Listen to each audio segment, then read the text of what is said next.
الشيطان الرجيم بسم الله الرحمن الرحيم هو الذي أيدك بنصره وبالمؤمنين. அன்பிற்கினிய சகோதரர்களே சகோதரிகளே, அப்துல்லா பின் சுபைர் ரலியல்லாஹு அவர்களுடைய வரலாறை நாம் பார்த்து வருகிறோம். நேற்றைய தினம் கடைசியாக நாம் முடிக்கும் போது அப்துல்லா பின் சுபைர் ரலியல்லாஹு அவர்களுடைய எதிர்ப்பை அடக்கிவிட வேண்டும் என்பதற்காக யஸீத் இப்னு முஆவியா எடுத்த முதற்கட்ட நடவடிக்கை, நிறைய நடவடிக்கைகள் எடுத்திருக்கிறாரு. இறுதிக்கட்ட நடவடிக்கைகளின் முதல் கட்ட நடவடிக்கையாக என்ன செஞ்சாரு?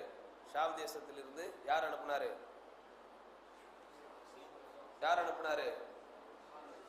முஸ்லிம். அதுக்கு முன்னாடி என்ன, அந்த அரஸ்ட் பண்ணதுக்கு யார் அனுப்புனாரு? அந்த யார வயசானவங்களை, ஓய்வு பெற்ற நீதிபதிகள் மாதிரி அன்றைக்கு இருந்த அஷ்ராஃப் ஷாம் என்று சொல்லக்கூடிய மிகப்பெரியவர்களை என்ன செஞ்சாங்க? அனுப்பி வைத்து சமாதான பேச்சுவார்த்தை. அதாவது நமக்கு ஒரு சிலர் நமக்கு எதிர்ப்பாக இருக்கிறார்கள் என்றால் அந்த எதிர்ப்பை இல்லாமல் ஆக்குவதற்கு இரண்டு விதமாகத்தான் நம்ம என்ன செய்ய முடியும், செயல்பட முடியும். ஒன்று, சமாதானமாக போக வேண்டும், சமாதானமாக பேச்சுவார்த்தை நடத்தி என்ன செய்யலாம், காரியத்தை சாதிக்கலாம். இல்லைன்னா சண்டை போட்டு சாதிக்கலாம். முதல்ல யஸீத் இப்னு முஆவியா சமாதானத்தினுடைய வழியை கையில் எடுத்துதான் என்ன செய்கிறார்? ஷாம் தேசத்தில் இருக்கிற பெரியவர்களை அனுப்பி, அதுவும் அவர் ஒரு சத்தியம் பண்ணார். என்ன சத்தியம்?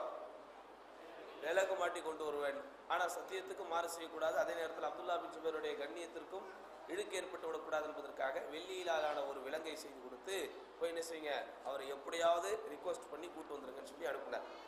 அப்போ கடைசி அந்த பேச்சுவார்த்தை முடியும் போது அப்துல்லா பின் சுபைர் அவர்கள் லைட்டாக என்ன செய்கிறாங்க, முதன் முறையாக கொஞ்சம் யோசிக்கலாம் என்றவர்கள் இருந்து என்ன சொன்னாங்க, என்னுடைய தாயார் இடத்துல ஆலோசனை கேட்டுவிட்டு நான் சொல்லுகிறேன் அப்படின்னு அவகாசங்கள் கேட்டார். அதே போன்று அவர்களும் சந்தோஷமாக அவகாசத்தை தந்ததற்கு பிறகு அப்துல்லா பின் சுபைர் ரலியல்லாஹு அன்ஹு நேராக தம்முடைய தாயார் அஸ்மா பின் ரலியல்லாஹு அன்ஹா அவர்களிடத்தில் வருகிறார்கள். அஸ்மா பின் அபீ பக்கர் ரலியல்லாஹு அன்ஹா நமக்கு தெரியும், ஆரம்பத்திலிருந்தே பெருமானார் ஸல்லல்லாஹு அலைஹி வஸல்லம் காலத்திலிருந்தே அபூபக்கர் சித்திக்கின் மகளாக இருக்கும் போது ஆயிஷா ரலியல்லாஹு அன்ஹா அவருடைய சகோதரி, சுபைருடைய மனைவி என்கிற பல சிறப்புகள் தாங்கிய அவர்களிடத்தில் இயற்கையிலேயே என்ன இருக்கிறது, வீர ரத்தம் தான் அவர்களுடைய உடம்புல ஓடும். அவங்க எதை கண்டும் அஞ்ச மாட்டார்கள், எதற்கும் அவர்கள் என்ன செய்ய மாட்டார்கள், ஒரு பயம் என்பது அவர்களிடத்திலே இருக்காது. அப்போ அவர்களிடத்திலே அவர்களை பொறுத்த வரைக்கும் தன் மகன் எந்த நிலைப்பாட்டிலே இருக்கிறாரோ அந்த நிலைப்பாடு 100% சரி என்று கருதக்கூடிய ஒரு நிலைப்பாட்டில் தான் அந்த தாயார் இருந்தார்கள். அதனால தான் ஆரம்பத்திலிருந்தே ஒரு சில சஹாபாக்கள் கூட அப்துல்லா பின் சுபைர் அவர்கள் எடுத்திருக்கிற நிலைப்பாடு தவறு என்கிற ரீதியில் சுட்டி காட்டும் போது கூட அஸ்மா ரலியல்லாஹு அன்ஹா என்ன செய்யல, அவர்களை கண்டித்தோ அவர்களை நீ எடுத்திருக்கிற நிலைப்பாடு தப்புன்னோ சொல்லல. அப்துல்லா பின் சுபைர் எந்த ஆங்கிளில் யோசித்தாரோ அதே ஆங்கிளில் தான் யாரும் யோசிச்சிருக்கிறாங்க, அஸ்மா பின் அபீ பக்கர் ரலியல்லாஹு அன்ஹா அவர்களும் யோசித்தார்கள். அதனால தான் மகன் என்ன செய்வாங்க, மகனிடத்தில் இது சம்பந்தமாக எப்போது அவர்கள் பேசினாலும் சரி, இன்னும் சொல்லணும்னா அப்துல்லா பின் சுபைர் அவருடைய மரண தருவாயில் மரணத்திற்கு முன்பு ஒரு உணர்ச்சி பூர்வமான உரையாடல் அவருடைய தாயாரோடு நடக்கும். அதை இன்ஷா அல்லாஹ் நம்ம அடுத்து பார்ப்போம். அப்போ ஆரம்பத்திலிருந்து கடைசி வரைக்கும் அஸ்மா ரலியல்லாஹு அன்ஹா எதிர்ப்புகளுக்கு அஞ்சக்கூடிய ஒரு பெண்மணி அல்ல. ஏன்னா அவங்க அபூஜஹலையே பார்த்தவங்க. யாரு? யஸீத் அல்ல. யாரை பார்த்தவர்கள் அஸ்மா ரலியல்லாஹு அன்ஹா? அபூஜஹலிடத்திலேயே நேருக்கு நேராக பேசி கன்னத்தில் அறை வாங்கி ஒரு தியாக பெண்மணியாக அவர்கள் இருந்த காரணத்தினால் மகன் போய் கேட்கிறார். ஏன்னா நீங்க இதுல ஒண்ணு கவனிக்கணும், பேச்சுவார்த்தை எப்படி முடிஞ்சதுன்னா, நீங்கள் யஸீதினுடைய விஷயத்திற்கு நீங்கள் ஒத்து வந்து விட்டால் உங்களுக்கு என்ன கிடைக்கும், அன்தல் அசீர் அப்படின்னாங்க. அசீர்னா என்ன அர்த்தம்? உங்களுக்கு அமைச்சர் பதவி கிடைக்கும். அப்ப பதவியை காட்டி பதவிக்காக வேண்டி ஒருவர் தன்னுடைய நிலைப்பாட்டை மாற்றி விட்டால் அது சரியா வருமா? அப்ப கொள்கைக்காகத்தான் எந்த நிலைப்பாடாக இருந்தாலும் மாற வேண்டும். யஸீத் இப்னு முஆவியா ஆர்வமூட்டும் விதத்திலே, சமாதானம் ஏற்பட வேண்டும் என்கிற விதத்திலே என்ன செஞ்சார்? அவரு அன்தல் அசீர் என்கிற அடிப்படையில் அந்த முதல் நிலை அமைச்சர் பதவியை தருவதற்கு கூட அவர் தயாராகத்தான் இருந்தார். நேரா தாயிடத்திலே இந்த விஷயங்களை எல்லாம் சொல்றார். சொன்ன உடனே எல்லா விஷயத்தையும் பொறுமையாக கேட்டுவிட்டு ஒரே வரியில் அஸ்மா ரலியல்லாஹு முடிச்சாங்க. என்ன சொன்னாங்க? யா புனைய, என் அருமை மகனே, இஷ் கரீமன், கண்ணியமானவனாகத்தான் நீ வாழ வேண்டும். ஓ முத் கரீமன், கண்ணியமானவனாகத்தான் நீ சாகவும் வேண்டும். யாருடைய அடக்குமுறைக்கும் பயந்து, யாருடைய எதிர்ப்புகளுக்கும் அஞ்சி கட்டுப்பட்ட நிலையில் உன்னுடைய மரணமும் உன்னுடைய வாழ்வு அமையக்கூடாது. ஒலா துமக்கின் பனி உமையா மின் நஃப்ஸிக, பனு உமையாக்களிடத்திலே எக்காரணத்தை கொண்டு முன்னே நீ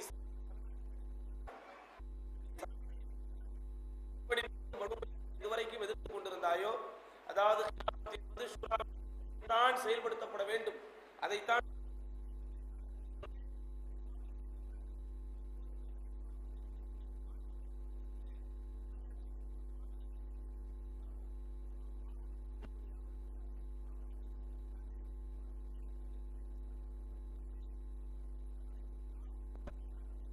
இடத்திலே அவர்கள் விளையாடக்கூடும்.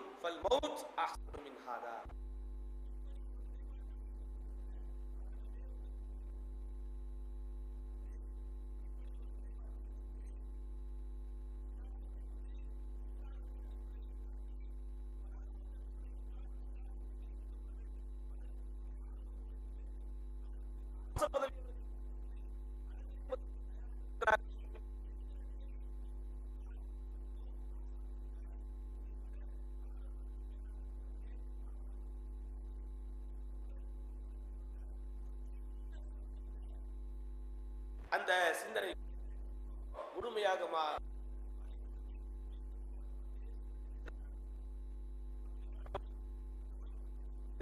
அந்த அஷ்ராஃப் ஷாம் தேசத்து பெரியவர்களிடத்தில் சொல்லிவிடுகிறார்கள், என்னால் யசீதிற்கு எக்காரணத்தை கொண்டு பைஅத் செய்து தர முடியாது.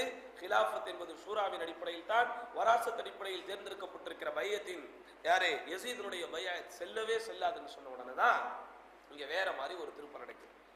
என்ன திருப்பம்? இவரிடத்தில் இதுவரைக்கும் பேச்சுவார்த்தை நடத்தியவர்கள் யார் என்றால் ஷாம் தேசத்து பெரியவர்கள். இந்த பெரியவர்கள் சும்மா வரமாட்டாங்களே. ஒரு நாட்டில இருந்து இன்னொரு நாட்டுக்கு பிரதிநிதிகள் போகிறார்கள் என்றால் பிரதிநிதிகள் யாரோட போவாங்க? ஒரு பாதுகாப்பு படையோடு தான் போவார்கள். அதற்கென்று ஒரு எஸ்கார்ட் இருக்கும், அதற்கென்று என்னது நிறைய வைத்திருக்கிறார்கள். பறக்கும் படை இருக்கும், பூனை படை இருக்கும், நாய் படை இருக்கும், நம்ம அரசியல்வாதிகளுக்கு இப்படி நிறைய படைகள் இருக்கும். அதே போன்று அன்றைக்கு வந்து அந்த பெரியவர்களோடு என்ன செய்திருந்தார்? யசீத் ஒரு காவல் படையை உடன் அனுப்பியிருந்தார். அவர் ஒரு என்கவுண்டர் ஸ்பெஷலிஸ்ட். அவருடைய பேர் என்னன்னு சொன்னா இப்னு உல்லா. எல்லாம் டெம்பர் உள்ள ஆட்களாகவே அன்றைக்கு இருந்தார்கள். அதாங்க பிரச்சனை. இந்த ஹிலாஃபத்தின் போது குறிப்பாக உமர் இப்னு கத்தாப், உஸ்மான் இப்னு அஃபான், அலி இப்னு அபி தாலிப் இவர்கள் எல்லாம் போனதற்கு பிறகு எதற்காக இப்படி என்னது முழுமையாக நம்மால் ஏற்றுக்கொள்ள முடியாததற்கு ஒரு சில நடவடிக்கைகள் அங்கே நடந்தது என்றால், அவர் பேணுதல் உள்ள மக்கள் எல்லாம் அரசியலை விட்டு, அரசு பதவிகளை விட்டு, ஆட்சியை விட்டு ஒதுங்கி விட்டு, கொஞ்சம் மார்க்கத்தில் ஆழ்ந்த பேணுதல் இல்லாதவர்கள், மார்க்கத்தின் உண்மையான பாரம்பரியத்திலிருந்து வராதவர்கள், புதியதாக இஸ்லாத்தை ஏற்றவர்கள் அல்லது இஸ்லாத்தின் சிறப்பம்சங்கள் தெரியாதவர்கள், ராஜ குடும்பத்திலேயே பிறந்து ராஜாக்களை போலவே வாழ்ந்தவர்கள் எல்லாம் அரச பதவியில் வந்த காரணத்தினால் அவர்களுக்கு என்ன தெரியாது? இஸ்லாமிய நாகரிகமும் இஸ்லாமிய பண்பாடும் இஸ்லாமிய பேணுதலும் தெரியாத காரணத்தினால் இப்போது இவன் பேச ஆரம்பித்து விடுகிறான். எப்படி பேசுறாரு? அப்போ இப்னு சுபைர் ரலியல்லாஹு அன்ஹு என்னால் யசீதிற்கு பைஅத் செய்து தர முடியாது என்று சொன்னவுடன் அப்போது அவர் என்னது பைஅத் செய்து தர முடியாதா என்று உரத்த குரலில் இவர் பேசுகிறார். பேசியவுடன் அவருடைய பேச்சினுடைய துணி எப்படி இருந்தது என்றால், பேச்சுவார்த்தை நடத்த வந்தவர்கள் உடனே என்னவோ போர் செய்வதற்கு தயாராகி விட்டதை போல் கொஞ்சம் சப்தம் உயர்த்தியவுடன் அப்துல்லா பின் சுபைர் அந்த சூழ்நிலையை கொஞ்சம் தனக்கு சாதகமாக்கி கொள்ள வேண்டும் என்பதற்காக, அந்த சூழ்நிலையை கொஞ்சம் சமாதானமாக்க வேண்டும் என்பதற்காக அவர் சொல்லுகிறார், இப்போது நான் ஹரமில் இருக்கிறேன். எங்க இருக்கிறேன்? இப்போது நான் ஹரமில் இருக்கிறேன். ஹரமில் இருக்கும்போது என்ன செய்யக்கூடாது? நம்ம இப்படி சத்தம் போட்டு பேசக்கூடாது, சண்டை போடக்கூடாது, சர்ச்சைகள் செய்யக்கூடாது. அப்போது நான் இப்போது ஹரமில் அடக்கம் தேடி, அதாவது அடைக்கலம் தேடி வந்திருக்கிற, ஹரமுடைய எல்லையில் சுற்றி பறந்து கொண்டிருக்கிற ஒரு புறாவை போல் இப்போது நான் இருக்கிறேன். ஒரு ஹரமில் தஞ்சம் தேடி வந்திருக்கிற, அடைக்கலம் பெற்றிருக்கிற ஒரு புறாவை நீ கொல்லுவாயா அப்படின்னு கேட்கிறார். சத்தம் போட்டு பேசுற உடனே அப்படியா, டக்குனு தனக்கு சேவகனாக பணியாளராக இருக்கிற இடத்திலே சென்று ஒரு அம்பையும் ஒரு வில்லையும் எடுத்துக்கொண்டு வா அப்படிங்கிறான். அவரும் அம்பையும் வில்லையும் எடுத்துக்கொண்டு வந்ததற்கு பிறகு அந்த புறாவை குறிமார்க்கிறான்.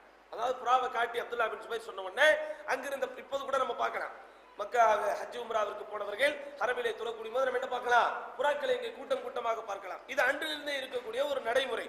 அப்போ அந்த தன்னுடைய அம்புக்கூடியிலிருந்து என்ன செய்கிறான்?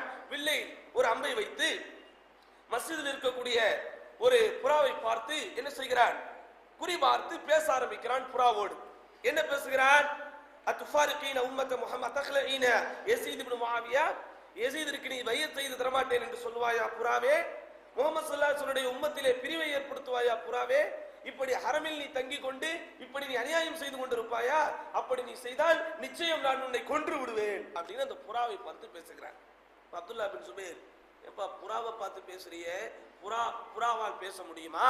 இவன் சொல்றான் புறாவால் பேச முடியாது, ஆனால் அப்துல்லா பின் ஜுபைர் ஆகிய உன்னால் பேச முடியுமா இல்லையா? அதாவது புறாவை பார்த்து இவர் சொல்றது யாரை பார்த்து சொல்ற மாதிரி? அப்துல்லா பின் ஜுபைரை பார்த்து சொல்வதை மாதிரி. வீட்டிலே உள்ள தாய்மார்கள் சில கட்டம் தன்னுடைய கணவன்மார்களை திட்டணும்னா டைரக்டா திட்ட மாட்டாங்க. எப்படி திட்டுவாங்க? மகனையும் மகளையும் திட்டுற மாதிரி திட்டுவாங்களா இல்லையா? அதே மாதிரி தான் இவர் என்ன செய்கிறான்? அப்துல்லா பின் ஜுபைர் அவர்களை பார்த்து நேரடியாக பேச வேண்டிய வார்த்தையை நேரடியாக பேசுவதற்கு கொஞ்சம் தயங்கி அந்த புறாவை பார்த்து பேசி எச்சரிக்கை விடுகிறான் அப்துல்லா பின் ஜுபைர் அவர்களுக்கு. உடனே அப்துல்லா பின் ஜுபைர், அட பாவி, மக்காவில் இருக்கக்கூடிய ஹரமில் இருக்கக்கூடிய ஒரு புறாவையே நீ கொள்ளுவாய் என்று சொல்கிறாயே, ஒய்ஹக், உனக்கு என்ன நேர்ந்து விட்டது? இப்படி நீ செய்வாயா? இப்படி செய்த உடனே, ஆமாம், அல்லாஹ்வின் மீது ஆணையாக நான் செய்வேன். அப்துல்லா பின் ஜுபைர், ஒன்று நீங்கள் என்ன செய்யணும்? யஸீத் இப்னு முஆவியாவிற்கு விரும்பி நீங்கள் பையத் கொடுக்க வேண்டும். இல்லை என்றால் நீங்கள் விரும்பாவிட்டாலும் பரவாயில்லை, பையத் செய்து தர வேண்டும். கர்ஹன் வதாயா, கட்டுப்பட்டோ விரும்பியோ விரும்பாமலோ நீங்க என்ன செய்யணும்? யஸீத் இப்னு முஆவியாவிற்கு கட்டாயம் நீங்கள் பையத் செய்துதான் தர வேண்டும். இதற்கு நீங்கள் மறுத்தீர்கள் என்றால் இந்த பத்ஹா என்கிற இடத்தில் அஷாரிகளை ஆகிய நாங்கள் என்ன செய்வோம் என்பதை நீ நாளை பார்ப்பாய். இவன் அபூ மூஸா அஷ்அரி ரலியல்லாஹு அன்ஹு இருந்தாங்களா இல்லையா? அந்த அஷாரி குலத்தை சார்ந்தவன். பத்ஹா என்பது ஹரமிற்கு பக்கத்தில் உள்ள பகுதி. பத்ஹா என்கிற இடத்திற்கு போனால் தான் அந்த ஹரம் என்கிற எல்லையை தொட முடியும். நீ மட்டும் பையத் செய்து தரமாட்டேன் என்று மறுத்தால் நாளைக்கு இங்கே அஷாரிகளுடைய கொடியை நீ பார்ப்பாய். கொடியை பார்ப்பாய்னா என்ன அர்த்தம்? போர் நடக்கும்ங்கிறத சொல்றோம். போர் நடக்கும்.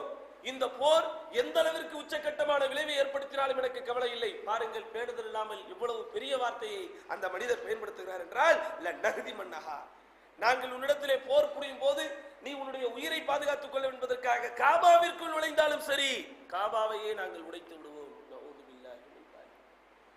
லநஹதி மன்னஹா, என்ன செஞ்சிருவாங்க? காபாவையே உடைத்து விடுவோம் என்பதை போல் சொன்னவுடன் அப்துல்லா பின் ஜுபைர் ரலியல்லாஹு அன்ஹு, அவ தஹில்லல் ஹரமல் பைத், அல்லாஹ்வுடைய புனிதம் இல்லமாக இருக்கக்கூடிய காபத்துல்லாவை பற்றி இப்படி நீ பேசுகிறாயா அப்படின்ன உடனே அவன் அங்கே ஒரு வசனத்தை கொண்டு வந்து போனான். எல்லாம் பாருங்க, சுப்ஹானல்லாஹில் அஸீம். வழிகட்ட பிரிவினர்கள் எல்லாம் எப்படி வழிகட்டார்கள்? இஸ்லாத்தினுடைய பேர்ல குர்ஆனை காட்டியும் ஹதீஸையும் காட்டியும் தான் வழிகட்டார்கள்.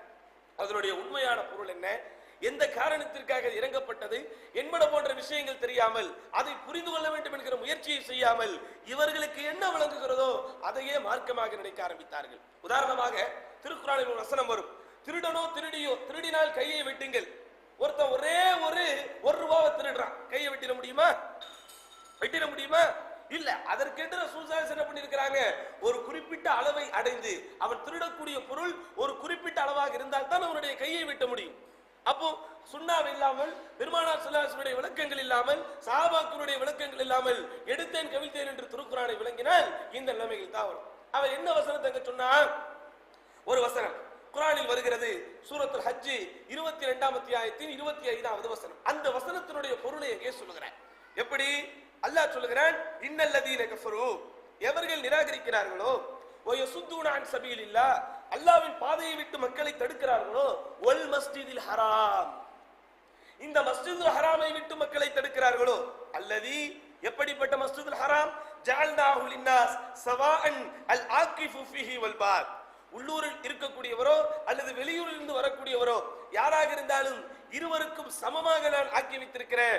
இந்த மஸ்ஜிதுல் ஹராமை விட்டும் மக்களை ஒருவன் தடுக்கிறானோ, வமன் யுரித் ஃபீஹி பிஇல்ஹாதின் பிதுல்மின், மேலும் இந்த மஸ்ஜிதில் தங்கி அநியாயம் செய்வதை கொண்டு வரம்பு மீற எத்தனிக்கிறானோ, எப்படி இந்த மஸ்ஜிதுல் ஹராமில் தங்கி அநியாயம் செய்வதன் மூலம் வரம்பு மீற நினைக்கிறானோ, நுதிகுஹு பி அதாபின் அலீம், மின் அதாபின் அலீம், அவருக்கு நான் நோவினை தரும் வேதனையை சுவைக்க செய்வேன் என்று அல்லாஹ் சொல்லக்கூடிய வசனத்தை போட்டு, அப்போ ஹரமில் நீங்கள் தங்கி அநியாயம் செய்வதன் மூலம் வரம்பு மீறலாம் என்று நீங்கள் நினைத்தால் அதை பார்த்து கொண்டு நாங்கள் சும்மா இருக்க மாட்டோம் என்கிற ரீதியில் அங்கே சொல்லும் போது, அப்போதும் அப்துல்லா பின் ஜுபைர் சொல்லிவிடுகிறார், இன்னஹு லைஸத் பி உனுகி பைஅத்து யஸீத், நான் கட்டாயம் யஸீதிற்கு பைஅத் ஒரு காலம் செய்து தர மாட்டேன் என்று சொன்னவுடன் அவன் என்ன செய்து விடுகிறான்?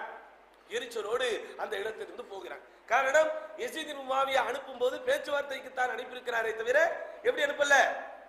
போர் செய்யணும்னு அனுப்பல. அப்ப இந்த விஷயம் போய் போனதுக்கு அப்புறம் தான் யஸீத் அடுத்த நடவடிக்கை எடுக்க வேண்டும். இப்ப என்ன செய்கிறார்? யஸீத் போர் நடவடிக்கை எடுக்க ஆரம்பிக்கிறார். முதலில் சமாதான பேச்சுவார்த்தை எல்லா கட்டத்திலும் தோல்வி அடைந்து விட்டது. யஸீத் இப்னு யாரு அப்துல்லா பின் சுபைர் பேச்சுவார்த்தைக்கு ஒரு காலம் ஒத்து வர மாட்டேன் என்கிறார், பையத் செய்து தரவே மாட்டேன் என்கிறார். அப்துல்லா பின் சுபைர் பையத் செய்து தந்தால்தான் அவரை சார்ந்திருக்கக்கூடிய எல்லோரும் பையத் செய்து தருவார்கள். ஏற்கனவே மக்காவில் மட்டும் தன்னுடைய எதிர்ப்பை பதிவு செய்து கொண்டு வந்த அப்துல்லா பின் சுபைர் இப்போது எதிர்ப்பு எங்கே வந்துருச்சு, மதீனாலே வந்துருச்சு. இது இப்படியே விட்டு அடுத்து என்னாவும் சுற்றி இருக்கக்கூடிய எல்லா நாடுகளிலும் எதிர்ப்பு ஏற்பட்டு மீண்டும் உஸ்மான் அலி அவர்களுக்கு ஏற்பட்ட அதே நிலைமை தனக்கு ஏற்பட்டுவிடும் என்று பயந்து யஸீத் இப்னு முஆவியா என்ன செய்கிறார், போர்க்கால நடவடிக்கைகள் எடுக்க ஆரம்பிக்கிறார். எங்க இருக்கும்போது அப்துல்லா பின் சுபைர் ரலியல்லாஹு அன்ஹு மக்காவில் இருக்கிறார், காபத்துல்லாவில் இருக்கிறார், ஹரமில் இருக்கிறார். அந்த நிலைகளையும் கூட யோசிக்காமல் யஸீத் இப்னு முஆவியா என்ன செய்யறாரு, போர் செய்வதற்காக ஆட்களை அனுப்புகிறார். என்னடா இது இவ்வளவு பெரிய பாவத்தை செஞ்சிட்டாரு, நேத்தே நம்ம பார்த்தோம். என்ன சொன்னாங்க ரசூலுல்லாஹ் யஸீத பத்தி, மக்ஃபூர். மக்ஃபூர்னா என்ன அர்த்தம், பாவம் மன்னிக்கப்பட்டவர். அப்போ பாவம் செய்யத்தான் செய்வார். என்ன ரசூலுல்லாஹ் சொல்லிட்டாங்க மக்ஃபூர், என்ன வாக்களிக்கப்பட்ட சொர்க்கம் கிடைப்பதற்கு இப்படி எல்லாம் ஒரு சில சோதனைகள் நடந்தால் தான் சொர்க்கம் கிடைக்கும், சோதனைகள் இல்லாமல் சொர்க்கம் இல்லை. அப்போ அல்லாஹ் சுப்ஹானஹு வ தஆலா அப்துல்லா பின் சுபைர் ஷஹீதாகுவதற்கு எப்படி எல்லாம் வாய்ப்பை ஏற்படுத்துகிறான் பாருங்கள். அப்ப என்ன நடக்குதுன்னா, இங்கே இரண்டு கட்டமாக போர் நடவடிக்கைகளை யஸீத் இப்னு முஆவியா எடுக்கிறார். முதலில் ஏற்கனவே முஸ்லிம் இப்னு உக்பா என்பவரை அனுப்பி வைத்திருந்தார். ஆனா போற வழியிலே அவர் என்னாச்சு, அவருக்கு மௌத் வந்து இறந்துட்டார். இப்ப அதனால் அந்த படையை தலைமை தாங்கி செல்வதற்கு ஆட்கள் இல்லை என்பதனால் வேறொரு படையை யஸீத் இப்னு முஆவியா ஷாமில் இருந்து அனுப்பி வைக்கிறார். எதற்காக, அப்துல்லா பின் சுபைர் அவர்களுடைய நடவடிக்கைகளை அடக்க வேண்டும் என்பதற்காக. அப்துல்லா பின் சுபைரை எச்சரிக்கை செய்து அல்லது அவரோடு சண்டையிட்டாவது அவருடைய பையத்தை வாங்க வேண்டும் என்பதற்காக இங்கே படைகளை அனுப்புகிறார். ஆனால் இந்த படையில் முதல் படையாக வருவது யார் தெரியுமா, அப்துல்லா பின் சுபைர் அவர்களுடைய சகோதரர் ஒருவர் யஸீதிற்காக. சுப்ஹானல்லாஹ். ஆனா அஸ்மாவிற்கு பிறந்த மகன் அல்ல, அஸ்மா ரலியல்லாஹு அன்ஹா அவங்களுக்கு பிறந்த மகன் அல்ல. யாரு, சுபைர் ரலியல்லாஹு அவர்களுக்கு 4 எல்லா சஹாபாக்களுக்கும் எந்த சாபு சுப்ஹானல்லாஹில் அஸீம் யாரும் 1 2 எல்லாம் கிடையாது, பரக்கத்தா கல்யாணம் பண்ணியிருக்கிறார்கள் அல்ஹம்துலில்லாஹ். அதே போன்று சுபைர் ரலியல்லாஹு அவர்களும் என்ன செய்திருக்கிறார்கள், நான் கிட்டத்தட்ட 7 மனைவிகளை திருமணம் செய்திருக்கிறார்கள். அதில் 3 பேருக்கு மனவிலக்கு ஏற்பட்டிருக்கிறது. அந்த டைம்ல 3 பேருக்கு என்னடா இது 3 பேரை தலாக் விட்டாங்க, நீங்க தமிழ்நாடு மாதிரி திங்க் பண்ணாதீங்க, அங்கெல்லாம் தலாக் இன்னைக்கு விட்டீங்கன்னா இதான் முடிஞ்ச அடுத்த மாசம் அங்க கல்யாணம் அப்படியா. நம்முடைய தமிழ்நாட்டில் தலாக் விடப்பட்ட பெண்கள் அல்லது கைம்பெண்களுக்கு பெண்களுக்கு திருமணமாவதும் பிரச்சனை என்பதனால் தான் இங்கே மறுமணம் என்பது கொஞ்சம் பிரச்சனைக்குரிய விஷயமாக இருக்கிறது. அப்போ என்ன செய்து என்ன நடக்குதுங்க, சுபைர் ரலியல்லாஹுடைய இன்னொரு மனைவிக்கு பிறந்த அம்ர் இப்னு சுபைர் என்பவர் ஒரு பெரிய படையை தலைமை தாங்கி கொண்டு என்ன செய்கிறார், அப்துல்லா பின் சுபைர் இடத்தில் வருகிறார். இங்க ஒரு வேடிக்கை என்ன தெரியுமா, இப்படி ஒரு படைக்கு தலைமை தாங்கி போறேன்னு தானே வாண்டடா யஸீத் கிட்ட கேட்டு வராரு.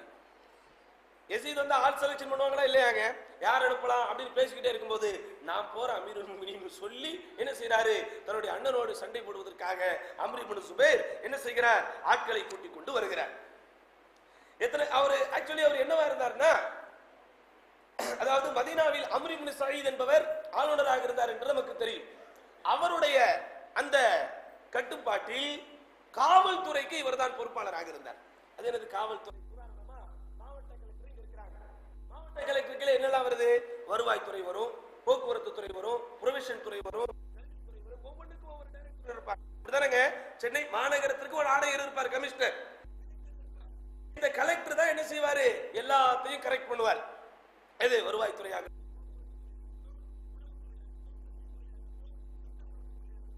அதே போன்று மக்காவின் ஒட்டுமொத்த ஆளுநராக அம்ர் இப்னு யாரு, சயீத் இப்னு ஆஸ், இவருக்கு கீழ் நியமிக்கப்பட்டிருக்கக்கூடிய ஆணையர்களில் காவல்துறை ஆணையராக ஒரு கமிஷனரை போல் செயல்பட்டுக் கொண்டிருந்தவர் தான் இந்த அம்ர் இப்னு சுபைர். அப்போ ஆல்ரெடி ஒரு என்கவுண்டர் ஸ்பெஷலிஸ்ட் கமிஷனரா வேற இருக்கிறாரு. அதுவும் மக்காவிலேயே காவல்துறை மக்காவிலேயே இந்த காரியத்தை கவனிக்கிறார் எனும்போது என்ன செய்யறாரு, ஆட்களை கூட்டிக் கொண்டு போகிறார். அங்க போன உடனே ஹரமிற்கு வெளியே, காபத்துல்லாஹ்வுக்கு வெளியே அப்துல்லா பின் சுபைரின் தீவிர ஆதரவாளர்கள் என்று யார் யாருடைய நேம் லிஸ்ட்லாம் இவருக்கு தரப்படுகிறதோ விசாரணை இல்லாமல் அவர்களுக்கு அடி உதைகள். எப்படி இவர் வந்து அப்துல்லா பின் சுபைருக்கு சப்போர்ட் அப்படின்னு யாரை சொன்னாலும் அவர்களுக்கு கேஸ் கிடையாது.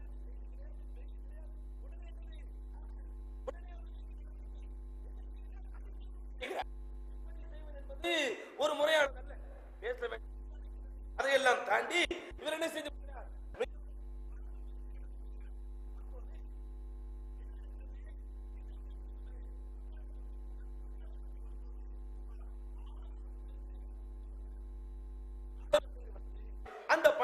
செய்கிறார்? போருக்கு செல்வதற்கு அந்த படைகளை அவர்கள் தயாரிப்பதை போலவே போரின் முன்முனை பின்புனை என்று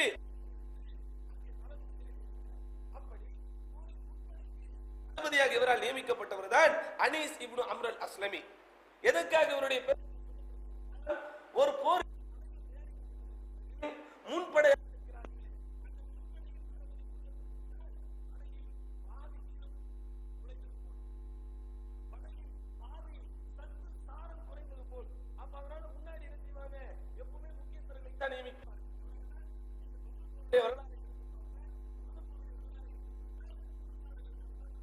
முக்கத்தமான என்னது முன்னாடி நிற்பார்கள். ஜுபைர் இப்னு அவாம், அலி இப்னு அபி தாலிப் இவர்கள் எல்லாம் அலா முக்கத்தமத்தின் ஜெய்ஷ் படையின் முன்னாடி நிற்கக்கூடியவர்கள், முன் வரிசையை அணிவிக்கக்கூடியவர்கள்.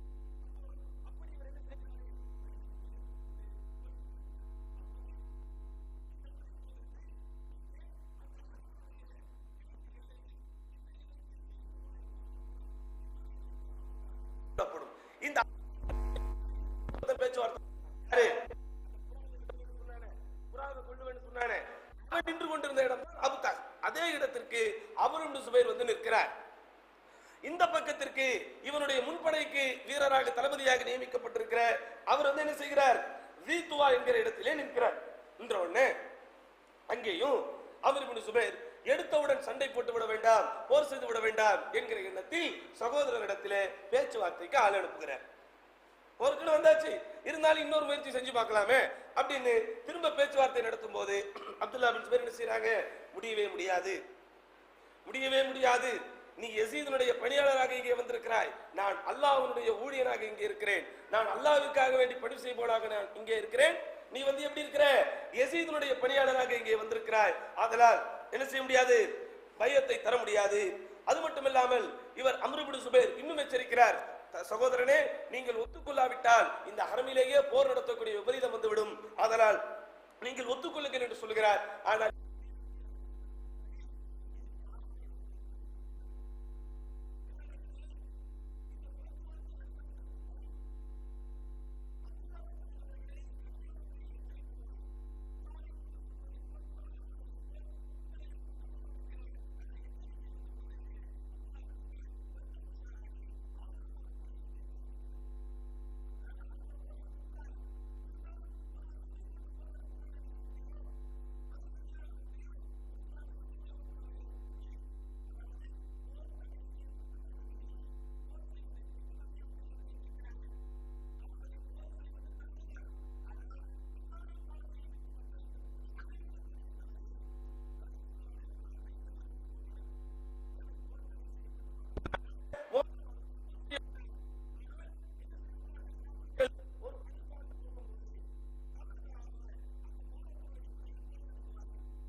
இவரை பிடிக்கலாம் என்று வந்தவருக்கு அல்லாஹ் எப்படி காலத்தை தலைகீழாக ஆக்குகிறான் என்றால், சூழ்நிலையை தலைகீழாக ஆக்குகிறான் என்றால், இவர் படைய கைதியாக அப்துல்லா பின் சுபைர் கிட்ட மாற்ற மாதிரி ஆகிடுச்சு.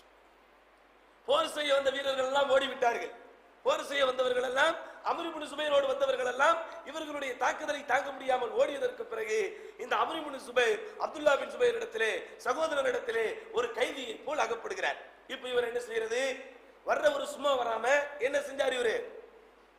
வர்றவர் சும்மா வராம என்ன செஞ்சாரு? என்ன செஞ்சாரு? உள்ள வரும்போது என்ன செஞ்சாரு? அப்துல்லா பின் சுபைரோட ஆதரவாளர்களுக்கு அடியை கொடுத்தார். ஒரு சில டீச்சர்ஸ் ஸ்கூலுள்ள போன உடனே, கிளாஸுக்குள்ள போன உடனே எல்லாத்தையும் அமைதியாக்குறதுக்கு என்ன செய்வாங்க? டப்பு டப்பு டப்பு டப்புன்னு பெரும்பாலும் அடி உள்ள எல்லாருக்கும். ஏன்? அப்பதான் பசங்க பயப்படுவாங்களாம். அதே மாதிரி இவர் எல்லாத்தையும் பயமுறுத்துறதுக்கு போட்டு சரமாரி அடிச்ச உடனே அடி வாங்கின எல்லாத்தையும் கூப்பிடுறாரு அப்துல்லா பின் சுபைர். யாரெல்லாம் இவர் அடிச்சார், இவர்கிட்ட அடி வாங்கின எல்லாரும் வாங்கின உடனே அங்க ஒரு பெரிய கூட்டமே வந்து நிக்குது. உங்களை இவர் எப்படி அடிச்சாரோ அப்படி அடிங்க. எப்படி? பழிக்கு பழி. எதுக்கு நீ அடிச்ச? அடிக்காமல இருக்கணும். வந்தவர் நேரா உனக்கு கொடுத்த அசைன்மெண்ட் என்னது? அப்துல்லா பின் சுபைரை பார்க்கணும். அப்துல்லா பின் சுபைரை பார்க்காம ஒரு ஆர்வ கோளாறில் அல்லது கொஞ்சம் ஆணவத்தில், அவரை பற்றி அப்படித்தான் உலமாக்கள் எழுதுகிறார்கள், கொஞ்சம் ஆணவத்தில் எல்லோரையும் அடித்ததற்கு பிறகு துனியாவின் கடன் துனியாவிலேயே என்கிற அடிப்படையில் அப்துல்லா பின் சுபைர் என்ன செய்யறாரு? இதனால் பாதிக்கப்பட்ட உங்களை எப்படி அடித்தாரோ அப்படியே நீ சரமாரியாக அடித்தார்.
காரியத்தை செய்யவில்லை, ஹல்லில் இருந்து கொண்டுதான் இந்த காரியத்தை செய்கிறார்கள்.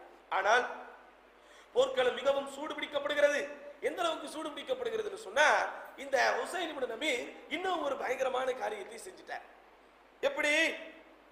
இந்த 3 பேரும் கொல்லப்பட்டதற்கு பிறகு, யார் 3 இல்ல, இந்த 6 பேரும் கொல்லப்பட்டதற்கு பிறகு இவருடைய முக்கியமான ஆலோசகர்கள், முக்கியமான தளபதிகள் எல்லோரையும் இழந்ததற்கு பிறகு வேறு வழியே இல்லாமல் இந்த சண்டையை நிறுத்த வேண்டும் என்று நினைத்து, அல்லது இருப்பவர்களுடைய உயிரை பாதுகாக்க வேண்டும் என்று நினைத்து எல்லோரையும் கூட்டிக் கொண்டு ஹரமுக்குள் நுழைகிறார் அப்துல்லா பின் ஜுபைர்.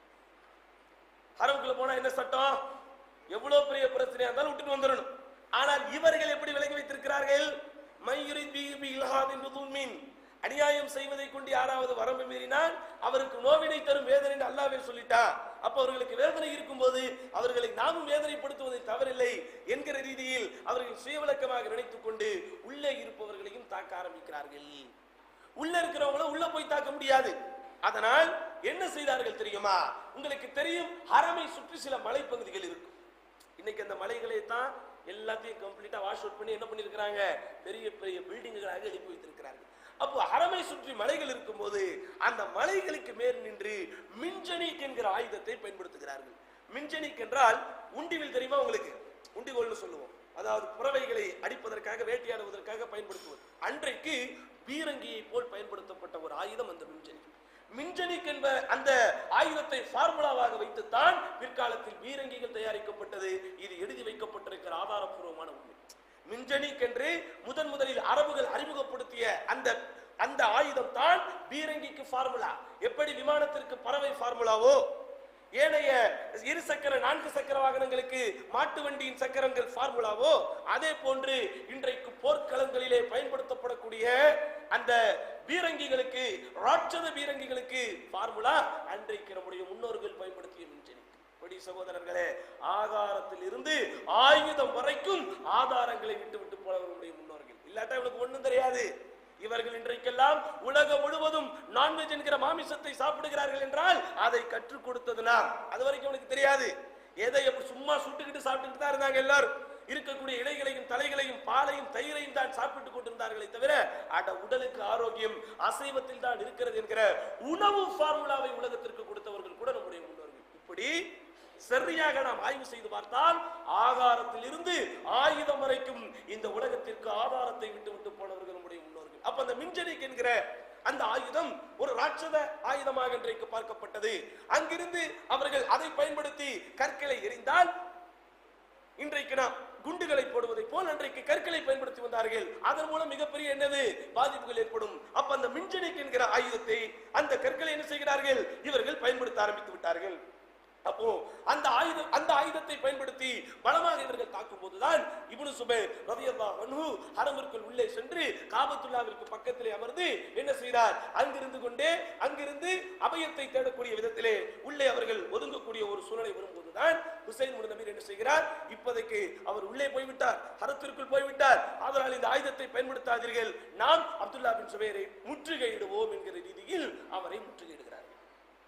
எப்படி உஸ்மான் ரலியல்லாஹு முற்றுகையிட்டார்களோ, ஆயிரக்கணக்கான பேர்கள் உள்ளே போய் யாரும் உள்ள போக முடியாது, யாரும் வெளியே வர முடியாது என்கிற ரீதியில் ஒரு நிர்பந்தத்தை ஏற்படுத்தி ஒரு நிர்கதியான நிலைகளை உண்டாக்கி உஸ்மான் இப்னு அஃபானை கொன்றார்களோ, ரலியல்லாஹு அன்ஹு அவர்கள் கொல்லப்பட்டார்களோ, அதே போன்று அப்துல்லா பின் சுபைரையும் கொன்றுவிடக்கூடிய அளவிற்கு அவர்கள் முற்றுகையிட்டுக் கொண்டிருக்கும் போதுதான் யாருமே எதிர்பார்க்காத ஒரு பயங்கரமான முடிவு அங்கே நடக்கிறது. காபத்துல்லா எரிக்கப்பட்டது. ஏன்னா இவர்கள் மின்ஜனிக் போன்ற ஆயுதத்தை பயன்படுத்தும் போது அதில் நெருப்புகள் போன்ற விஷயங்கள் சிதறி கடைசியில் என்னாச்சு, குண்டுமலை பொழிஞ்சால் எப்படி எரியுமோ அதே போன்று இவர்கள் அன்றைக்கு பயன்படுத்திய அந்த ஆயுதங்களினால் ஒரு கசிவு ஏற்பட்டோ அல்லது ஒரு விளைவு ஏற்பட்டோ என்ன ஏற்பட்டுச்சு, காபத்துல்லாவே பற்றி எரியக்கூடிய ஒரு சூழ்நிலை வந்தது. காபத்துல்லா பற்றி எரிகிறது. ஆனால் இந்த காபத்துல்லா எரிந்ததற்கு யார் காரணம் என்பதை குறித்து உலமாக்கள் பேசும்போது எல்லோருமே உஹ்துரிக்கத்தில் காபா என்றுதான் சொல்கிறார்கள். அப்படி என்றால் காபா எரிக்கப்பட்டது, சுபைரை இவர்கள் தாக்கினார்கள், சுபைர் அவர்களை தாக்கினார்கள் என்று ஆக்டிவ் வாய்ஸாக செய்வினையாக பயன்படுத்தக்கூடிய வாசகம். காபா எரிக்கப்பட்டது என்கிற விஷயத்தை சொல்லும் போது மட்டும் எல்லா உலமாக்களும் செய்யப்பாட்டு வினையாக பயன்படுத்துகிறார்கள், பாசிவ் வாய்ஸாக பயன்படுத்துகிறார்கள். அதாவது உஹ்துரிகத்தில் காபா, காபா எரிக்கப்பட்டு விட்டது. காபா எரிவதை பார்த்தவுடன் சுப்ஹானல்லாஹில் அஸீம் உள்ளே இருக்கக்கூடிய எல்லோரும், ஆஹா என் உயிரே போனாலும் பரவாயில்லை, நான் உள்ளே இருக்கும்போது இந்த காபத்துல்லா எரிந்தால் அதற்கு நான் தான் காரணம் என்று, நான் காரணமாகி விடுவோம் என்று பயந்து உள்ளே உள்ளவர்கள் எல்லாம் வெளியே ஓட ஆரம்பிக்கிறார்கள். அன்றைக்கு பார்த்து அந்த மக்காவில் ஒரு பெண்ணினுடைய ஜனாசா, உடனே அந்த ஜனாசாவில் கலந்து கொள்ள எல்லோரும் ஓடுகிறார்கள். ஏன்? ஜனாசா என்பது ஒரு அல்லாஹ்வுடைய ரஹ்மத்தை தேடக்கூடிய இடம், அது ஒரு துவா செய்யக்கூடிய இடம். அப்போ இந்த பாவத்திலிருந்து தப்பிப்பதற்கு அங்கே போய் நாம் கலந்து கொள்ள வேண்டும் என்கிற அடிப்படையில் எல்லாரும் என்ன செய்யறாங்க? இந்த கூட்டம் எல்லாம் அங்கே ஓடுகிறது. இவர்கள் காபா எரிவதை பார்த்தவுடன் அடிக்க வந்தவர்களும் அமைதியாகி நிலை குலைந்து நின்று தவித்துக் கொண்டிருக்கும் போதுதான் இன்னொரு செய்தி வருகிறது. அது என்ன செய்தி என்றால், யஸீத் இப்னு முஆவியா இறந்து விட்டார் என்கிற செய்தி. இயற்கை மரணம், ஆனால் அவர் கொல்லப்படவில்லை. பாருங்கள் சுப்ஹானல்லாஹ். அதாவது நம்ம அல்பாயுசுமோமே அந்த மாதிரி அல்பாயுசு அவர் அப்போதுதான் என்ன செய்கிறார்? அப்துல்லா பின் சுபைரை கரெக்ட் பண்ணி பிரச்சனைகள் இல்லாமல் ஒரு கிலாஃபத்தை ஆட்சி நடத்த வேண்டும் என்று அவர் எண்ணிக்கொண்டிருந்தார். ஆனால் திடீரென்று அது உலமாக்கள் என்ன நோய் அவருக்கு ஏற்பட்டு மரணம் என்பதில் இதுவரைக்கும் சர்ச்சையாகவே இருக்கிறது. உதாரணமாக அன்றைக்கு உங்களுக்கு எல்லாம் தெரியாது, மாரடைப்பு கூட வந்திருக்கலாம், திடீரென்று மூச்சடைப்பு வந்திருக்கலாம். இப்படி ஒரு மூச்சடைப்போ மாரடைப்போ இத்தனைக்கும் அவர் கோட்டைக்குள் இருக்கும் போதல்ல, இந்த படையெல்லாம் அனுப்பிட்டு, இந்த படைகளை எல்லாம் அனுப்பி இந்த விவகாரங்களை எல்லாம் நீங்கள் பார்த்துக் கொள்ளுங்கள் என்று சொல்லிவிட்டு ஷாம் தேசத்திற்கு பக்கத்திலே திமிஷ்க் அடுத்திருக்கக்கூடிய ஒரு கிராமத்தில் ஓய்வெடுத்திற்காக போகிறார். மக்களோடு தான் போகிறார். ஆனால் அங்கே போய் திடீரென்று அவருக்கு நோய் கொஞ்சம் முத்துகிறது. அவர் மரண தருவாயில் இருக்கிறார், மரணப்படுகையில் இருக்கிறார். அவர் மரணித்து விட்டார் என்கிற செய்தி இங்க உள்ளவங்களுக்கு வருது. யாருக்கு? யாருக்கு? மக்காவிற்கு வெளியே, ஹரமிற்கு வெளியே நின்று போர் செய்து கொண்டிருப்பவர்களுக்கு மரணித்த செய்தி, மரணமாகிவிட்டார் என்கிற செய்தி வந்ததற்கு பிறகு எல்லோரும் ஆயுதங்களை கீழே போடுகிறார்கள். ஏன்? இவங்க யாருடைய ஏவலால் வந்தாங்க? யஸீத். அப்ப யஸீதானவர்களுக்கு அமீர், அமீர் இறந்து விட்டார் என்றால் அடுத்த ஒரு அமீர் சொன்னால் தான் அடுத்த போர். இதை நீங்க எப்படி விளங்கிக்கலாம்னா, ரசூலுல்லாஹ்வுடைய வரலாறுல நபிகள் நாயகம் ஸல்லல்லாஹு அலைஹி வஸல்லம் கடைசி கட்டத்தில் எர்முக் என்கிற யுத்தத்துக்கெல்லாம் முன்னாடி என்ன செஞ்சாங்க? ஸைத் இப்னு ஹாரிஸா தலைமையில் ஒரு கூட்டத்தை அனுப்பினாங்க. இப்போ ஸைத் இப்னு ஹாரிஸா கொல்லப்பட்டதற்கு பிறகு உசாமா பின் ஸைத் ரசூலுல்லாஹ் தலைவராச்சு போருக்கு போங்கன்னாங்க. ஆனா ரசூலுல்லாஹ் மௌத்தான உடனே உசாமா ஸ்டாப் ஆகிறார். ஏன்னா அடுத்த அமீர் தான் ஆர்டர் போடணும்.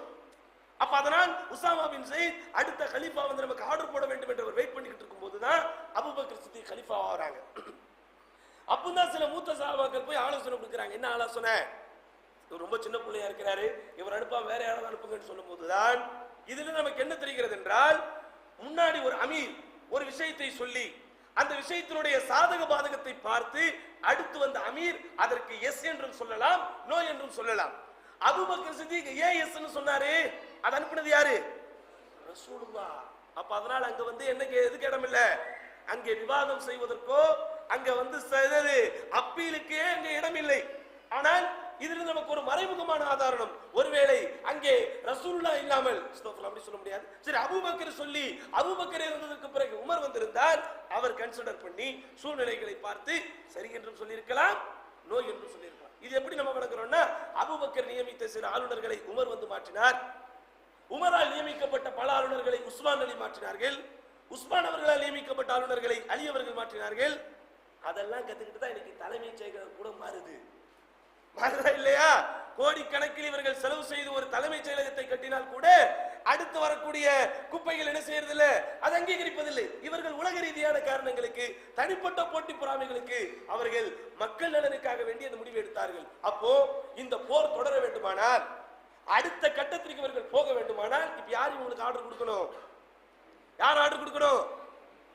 யஸீதுக்கு இறந்ததற்கு பிறகு அவருக்கு அடுத்த அமீராக நியமித்து யாருக்கு அந்த மக்கள் பையத் செய்து கொடுத்து அமீருல் முஃமினாக ஆக்கி வைத்தார்களோ அந்த புதிய அமீரிடம் இருந்துதான் அவர்களுக்கு என்ன வரணும்? ஏவல் வரணும். அதற்கு பிறகுதான் இவர்கள் அடுத்த கட்டத்தை தொடர முடியும் என்கிற சூழ்நிலையில் இருக்கும் போதுதான் எங்க நடக்குது? அங்கே அப்துல்லா பின் சுபைர் எல்லோரும் இந்த ஜனாசாவை முடித்துவிட்டு எல்லா காரியத்தை விட்டு முடித்துவிட்டு வருகிறார்கள். இங்கே யஸீத் இறந்தார் என்கிற செய்தி வருகிறது. இங்கே சுப்ஹானல்லாஹ், போர்க்களத்தில் எதிரும் புதிருமாக நின்று கொண்டிருந்தவர்கள் யாரு? இந்த ஹுசைன் இப்னு நமீரும் அப்துல்லா பின் சுபைரும் எதிரிகளாக நின்று கொண்டிருக்கிறார்கள். ஒருவரை ஒருவர் கொன்னால்தான் இன்னொருவருடைய உயிர் தப்பிக்கும். அந்த நிலையில் இருக்கும்போது யசீத் அங்கே இருக்கிறார். அடுத்த கலீஃபா நியமிக்கப்படவில்லை. கலீஃபா என்கிற போஸ்டிங் காலியாக இருக்கிறது. இப்ப யசீதை விட்டா அடுத்த தகுதியான ஆள் யாரு? நீங்களே சொல்றீங்க, அவருக்கு தெரியாதா? அப்போ டக்குன்னு அவரே சொல்லுகிறார், இப்போது யசீத் இருந்து விட்டார், அதனால் நீதான் தகுதியான ஆள், உடனே என்னோடு ஷாமுக்கு வா, உன்னை நான் கலீஃபாவாக ஆக்குறேன். சுப்ஹானல்லாஹ். பாருங்கள் சகோதரர்களே, பைஅத் என்பதும் இமாம் என்பதும் தலைவர் என்பதும் தலைமை என்பதும் எந்த அளவிற்கு இஸ்லாத்தில் முக்கியமானது என்பது. தனிப்பட்ட முறையில் இவர்களுக்கு அப்துல்லா பின் சுபைர் மீது பாசம் இருக்க போய்த்தானே இப்படி சொல்லுகிறார்கள். தனிப்பட்ட முறையில் அப்துல்லா பின் சுபைர் மீது எந்த வெறுப்பும் இல்லை என்பதனால் தானே இப்படி சொன்னார்கள். அப்புறம் எப்படியா போருக்கு வந்தாங்க? அதுதான் பைஅத். அதுதான் பைஅத். பைஅத் என்று நீங்கள் ஒரு அமீருக்கு கொடுத்து விட்டால் என் உயிர் போகும், என்ன போனாலும் எதையும் நான் எடுப்பதற்கு தயார். அதனால தான் நபி ஸல்லல்லாஹு அலைஹி வஸல்லம் இஸ்லாத்திற்கு வந்த மக்களிடத்தில் என்ன எடுத்தாங்க? பைஅத்தை எடுத்தார்கள். இது இஸ்லாமிய ஆட்சி இருக்கும்போது அமீருல் முஃமினீன், அதுக்காக போய் நம்ம ஜெயலலிதாக்கு பைஅத்தை கொடுக்க முடியும்? இது மையத்து, அது பைஅத்து. என்ன அதனால நீங்க இது எது ஒண்ணாக்கா கவர்மெண்ட் சொல்லிட்டாரு, டவுன் காட்சி சொல்லிட்டாரு, அதனால பைஅத்து, இதெல்லாம் குப்பை. அது வேற. என்னது? அது வேறு, இது வேறு. அப்போ அமீருல் முஃமினீன் இறந்துட்டாரு.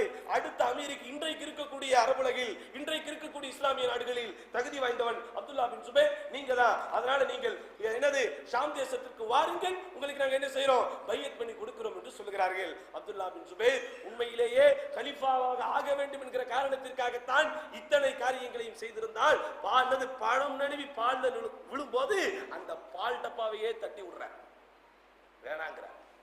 ஏன் வேண்டாம்? என்னோடு பல மக்கள் இருக்கிறார்கள், எனக்காக உயிர் கொடுத்த பலரும் இருக்கிறார்கள், அவர்களுடைய உணர்வை எல்லாம் நான் மதிக்க வேண்டும், அவர்களிடமெல்லாம் நான் பேச வேண்டும், பிறகுதான் இந்த முடிவை எடுக்க வேண்டும். அதனால் என்ன செய்ய முடியாது, உங்களோடு நான் வர முடியாது, உடனே கிலாஃபத் பொறுப்பை ஏற்க முடியாது என்று சொன்னவுடன் அந்த போர் நடந்தபடியே எல்லோரும் விட்டு வந்தவர்கள் வந்தபடியே போகிறார்கள். சுப்ஹானல்லாஹ். பாருங்க எந்த அளவிற்கு சிஸ்டமாக ஒரு சாஃப்ட்வேர் செஞ்ச மாதிரி, ஒரு ப்ரோக்ராம் செஞ்ச மாதிரி அவர்களுடைய வாழ்க்கை. எல்லாத்தையும் மறந்துட்டாங்க. இவ்வளவு சகஜமாக அப்துல்லா பின் சுபைர் இடத்திலே பேசியதற்கு பிறகு சரி அங்க என்ன நடந்துச்சுன்னு அங்க அவர்கள் போனதற்கு பிறகு அங்கே இன்னும் எதிர்பார்க்காத பல விஷயங்கள் நடக்கிறது. என்ன?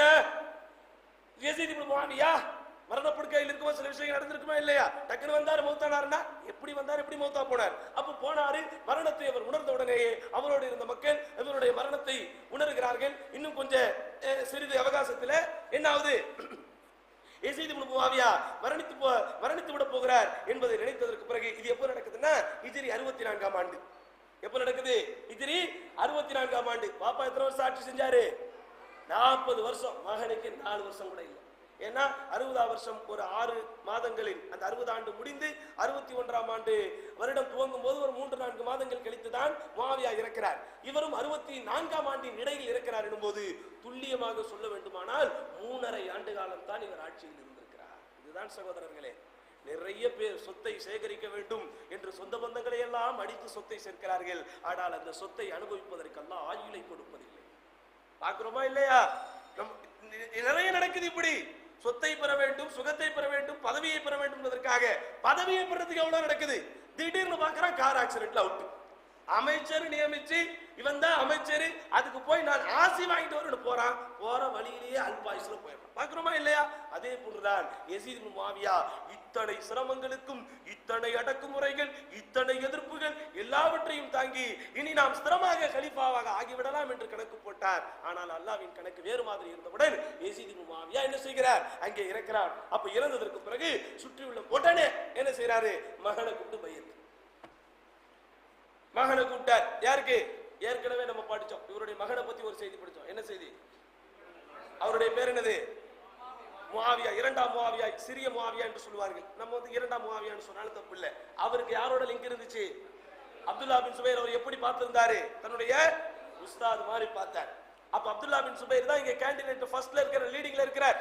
இவருக்கு போட்டியாக யாருமே இல்லை. இவருக்கு ஈக்குவலாக இங்க இருந்தவர்கள் எல்லாம் ஆட்சியை வேணாம், அரசியல் வேணாம், ஒண்ணு வேணான்னு துனியாவே வேண்டாம் என்று தீனுக்காக போய்விட்டார்கள். அப்ப இவரை தவிர்த்து வேறு யாரும் இல்லை என்கிற சூழ்நிலை இருக்கும் போது யஸீத் இப்னு முஆவியா தந்தை தனக்கு கொடுத்த பரிசையை தன் மகனுக்கும் கொடுத்து விடாங்கன்னு டக்குன்னு பையனை கூப்பிடுறாரு. பையனுக்கு அப்பதான் 19 வயசு முடிஞ்சு 20 வயசு ஸ்டார்ட் ஆகும். இவருக்கே வயசு கம்மி தானே, இவருக்கும் ஒரு 45 வயசு தானே இருக்கும். அப்ப இந்த மாதிரியான நேரத்துல அவருக்கு மக்கள் நிறைய பேர். முதல்ல ஒரு பையன், அடுத்த ஒரு பையன் இருக்கிறாரு. 2வது பையனை பார்த்தா ஒரு 13 வயசோ 10 வயசோ தான். முதல் பையன் 19 வயசு முடிஞ்சு 20. ஆனாலும் அவர் ரொம்ப நல்ல மனிதர். அவருடைய பேர் முஆவியா இப்னு யஸீத் இப்னு முஆவியா இப்னு அபி சுஃபியான் இப்னு ஹர்ப். அப்போ அந்த முஆவியாவை கூப்பிட்டு, நீங்கள் தான் என்னது கலீஃபா, நீ தான்பா எனக்கு அப்புறம் ஆட்சி பொறுப்பை பார்த்துக்கணும். எப்படி வாப்பா கடை நிர்வாகத்தை மகன்கிட்ட கொடுக்கிற மாதிரி, கம்பெனி நிர்வாகத்தை மகன்கிட்ட கொடுக்கிற மாதிரி இவர் என்ன செஞ்சு விடுகிறார், ஹிலாஃபத் என்கிற பொறுப்பை தன் மகனிடத்தில் கொடுத்து விடுகிறார். ஒருவேளை இவருடைய கண் முன்னால் தகுதியானவர்கள் யாரும் இல்லாமல் தெரிந்திருக்கலாம், அல்லது தகுதியானவர்களை இவர் பார்த்து பிடிச்சி பேசி ஹிலாஃபத்தை ஒப்படைப்பதற்கு அவகாசங்கள் எதுவும் இல்லை. திடீரென்று தானே சம்பவம் நடக்கிறது. அப்போ முஆவியா யஸீத் இறக்கும் போது அவருக்கு வயது 38 சகோதரர்களே. உடனே முஆவியா இப்னு யஸீத் என்ன செய்கிறார், உமையாக்களினுடைய அந்த அரச பரம்பரையில் 3வது கலீஃபாவாக கருதப்படுகிறார். அவர் ஹிஜ்ரி 44ஆம் ஆண்டு பிறந்தவர். அப்ப ஹிஜ்ரி 44ல பிறந்திருக்கிறார். இப்ப ஒரு வயசு என்ன, 20, அதான் 19 முடிஞ்சு 20. ஆனா இவர் மிகவும் நல்ல மனிதராக இருந்திருக்கிறார். ஆனால் பாருங்கள் சுப்ஹானல்லாஹ், அல்லாஹ்வுடைய நாட்டம், இவரும் ஒரு பேஷண்டாகவே தான் இருக்கிறார். இவரும் இப்படி பிறந்ததிலிருந்து வளர்ந்துகிட்டு இருக்கும்போது நோயாளியாகவே சில பிள்ளைகள் வளருவார்களா இல்லையா? அப்ப அதே போன்று இவரும் நோயை கொண்டுதான் வளர்ந்திருக்கிறார். இதனால் தான் உலமாக்கள் சொல்லுகிறார்கள், வினை விதைத்தவன் வினையறுப்பான், விதை விதைத்தவன் விதையறுப்பான் என்பது போல பெற்றோர்கள் செய்யக்கூடிய பாவங்கள் பிள்ளைகளை வந்து தாக்கிவிடும். ஜாக்கிரதையாக இருக்கு. திருக்குர்ஆனுடைய கூற்றுப்படி லா யுகல்லிஃபுல்லாஹு நஃப்ஸன் இல்லா வஸ்ஆஹா, அதாவது ஒரு ஆன்மாவை சக்திக்கு மேல் அல்லாஹ் சோதிக்க மாட்டான். அதே போன்று லா தஸிரு வாஸிரத்துன் விஸ்ர உக்ரா, ஒரு ஆன்மா இன்னொரு ஆன்மாவுடைய சுமையை சுமக்காது என்பது பொது விதியாக இருந்தாலும் அதே அல்லாஹ் தான் சோதனை என்பது எப்படி வரும் குர்ஆன்ல சொல்றான், நபுலுவன்னக்கும் பிஷைஇம் மினல் கௌஃப் வல் ஜூ வ நக்ஸி மினல் அன்வாலி வல் அன்ஃபுஸ், பசியை கொடுத்து சோதிப்போம், பயத்தை கொடுத்து சோதிப்போம். பயங்கிறது என்ன, மகனுக்கு ஏதாவது ஆயிருமோ பயம் தானே, மகன் தேர்வானா தேரமாட்டானா பயம் தானே. வனக்ஸி மினல் அம்வால், பொருளாதாரத்தை குறைத்து சோதிப்போம். பொருளாதாரத்தை குறைத்து சோதிப்போம்னா என்ன, உங்களுடைய பொருளாதாரம் மட்டுமல்ல, நீங்கள் உங்கள் மகனை சார்ந்திருக்கிறீர்கள், உங்கள் மகனுடைய சம்பாத்தியத்தை சார்ந்திருக்கிறீர்கள். திடீரென்று உங்கள் மகனுடைய சம்பாத்தியத்திற்கு கூட பாதிப்பு ஏற்படலாம், அது உங்களுக்கு சோதனை தானே. அதே போன்று ஒல் அன்ஃபுஸ், உயிரிழப்பின் மூலம் சோதனை. உயிரிழப்பு ஒரு மனிதனுடைய சோதனை அல்லாஹ் அவனுக்கு தான் கொடுக்கணும்னா, அவன் உயிர் போவதனால் அவனுக்கு என்ன சோதனை? அட, ஏன் உயிர் திடீர்னு போச்சுன்னா என் மனைவி மக்களுக்கு சோதனையா இல்லையா, என் மகனின் உயிர் திடீர்னு போச்சுன்னா எனக்கு சோதனையா இல்லையா? அப்ப அதனால் தான் என்ன செய்ய வேண்டும், நாம் நல்ல விஷயங்களை செய்தால் தான் நம்முடைய பிள்ளைகளுக்கு எல்லாம் நல்ல வாழ்க்கையை கொடுப்பான். இது ஒருவர் சுமையை இன்னொருவர் சுமத்துவது என்கிற அர்த்தத்தில் அல்ல, நீ செய்த பாவத்திற்கு உணர்வு பூர்வமாக உனக்கு தண்டனை கொடுக்க என்பதற்காக அல்லாஹ் வைத்திருக்கிற விதிகளில் இதுவும் ஒன்று. அதை இன்ஷா அல்லாஹ் வரலாறு தரும் படிப்பினை என்கிற அடிப்படையில் கடைசியாக ஒரு உரையில் நம்ம விரிவாக இதை குறித்து பார்க்கலாம். அப்ப இவர் என்ன செய்யறாரு, நோயாளியாகவே வளர்கிறார், மிகவும் வயதிலே சிறியவராக இருக்கிறார். அப்ப அதனால் இவர் என்ன முடிவுக்கு வருகிறார் என்றால், யாருமே எதிர்பார்க்காத ஒரு முடிவுக்கு வருகிறார். யாருமே எதிர்பார்க்காத முடிவு. இன்னும் எந்த அளவிற்கு இந்த முடிவு இஸ்லாமிய வரலாற்று உலகில் ஆச்சரிய கண் கொண்டு பார்க்கக்கூடிய ஒரு முடிவு என்றால், இவருடைய குடும்பத்தின் மூத்த வாரிசாக முஆவியா என்ன விஷயத்தை இஸ்லாமிய மார்க்கத்தில் புதிதாக புகுத்தினாரோ, அந்த புதிதாக புகுத்திய விஷயத்திற்கு இவர் மூலமாகவே அல்லாஹ் சுப்ஹானஹு வ தஆலா மருந்தை கொடுக்கிறான். அது என்னது, எப்படி ஹசன் ரலியல்லாஹு அன்ஹு தனக்கு ஹிலாஃபத்தை முஆவியாவிடத்திலே கொண்டு போய் ஒப்படைத்தாரோ, அதே போன்று இவர் தனக்கு ஹிலாஃபத்தை, தனக்கு தேடி வந்த பொறுப்பை அவர் என்ன செய்கிறார், மக்களிடத்திலே ஒப்படைக்கிறார். அது எப்படி ஒப்படைத்தார், அதற்கு பிறகு என்னென்ன திருப்பங்கள் ஏற்பட்டது என்பதை இன்ஷா அல்லாஹ் நாளை தினம் பார்க்கலாம். எல்லாம் வல்ல அல்லாஹ் சுப்ஹானஹு வ தஆலா இந்த வரலாற்று சம்பவங்களின் மூலம் நமக்கு இறையச்சத்தை தந்து அந்த சஹாபாக்களுடைய கண்ணியத்தை காப்பதற்கு போராடுகிற மக்கள் பட்டியலில் நம்மையும் சேர்த்தருள்வானாக என்று வேண்டி வாய்ப்புக்கு நன்றி கூறி முடித்துக் கொள்கிறேன். ஆகிரு தாவானா அல்ஹம்துலில்லாஹி ரப்பில் ஆலமீன். அஸ்ஸலாமு அலைக்கும்.